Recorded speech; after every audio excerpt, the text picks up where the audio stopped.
चलिए त्रिभुज का प्रसरण 6.2 का क्वेश्चन 7वां है।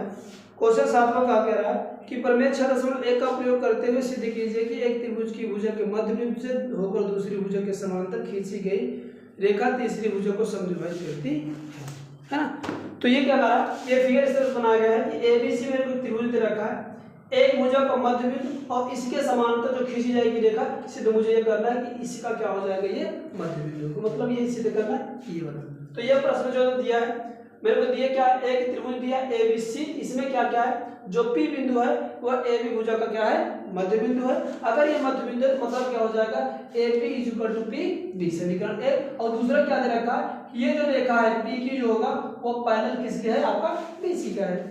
अगर की तरह का तो हमें सिद्ध क्या करना है, सिद्ध ये करना है कि A Q is equal to क्या हो जाए, क्यू सी। तो अगर क्यू सी ऐसा होगा तो हम कह पाएंगे ए सी क्या होगा, क्यू का मध्य, सॉरी क्यू जो होगा ए सी का मध्य बिंदु होगा।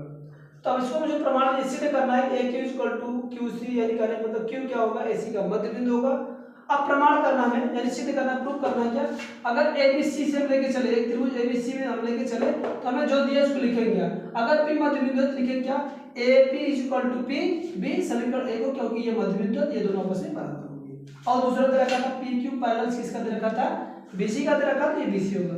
अब यहाँ पर हम लोग लगाएंगे आधारभूत प्रमेय का लगाएंगे। आधारभूत प्रमेय क्या कहता है कि इसकी जो अनुपातिक भुजा जो होगी वह दूसरे वाले साइड के अनुपातिक भुजा के क्या होगी, बराबर होगी।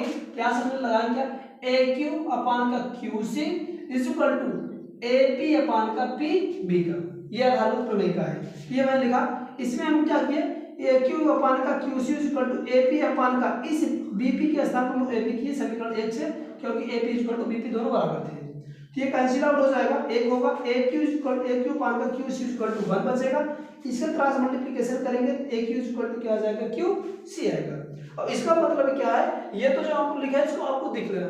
ये अगर क्यू समान यानी मध्य बिंदु दिखाना है, अगर दोनों दूरी आपस में बराबर है तो पक्की बात क्यू बिंदु क्या होगा, इसी का मध्य बिंदु होगा। एक छोटा सा प्रमेय था, मध्य बिंदु का प्रमेय आप लोग कक्षा 9 में पढ़े होंगे। कहा क्या गया था, अगर किसी भी एक त्रिभुज खींची गई मेरे पे, उसकी एक भुजा का मध्य बिंदु अगर दूसरी भुजा के समानांतर खींचे तो पक्की बात हो जाके तीसरी भुजा का होगी, मध्य बिंदु होगा।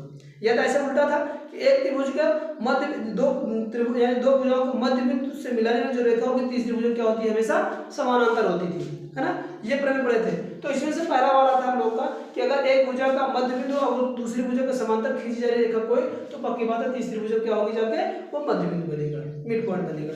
इसको हम लोग मिड पॉइंट थ्योरम भी बोलते हैं। तो इस तरह से इसको छोटा सा क्वेश्चन आपको प्रूव करना था, काफी अच्छा क्वेश्चन था।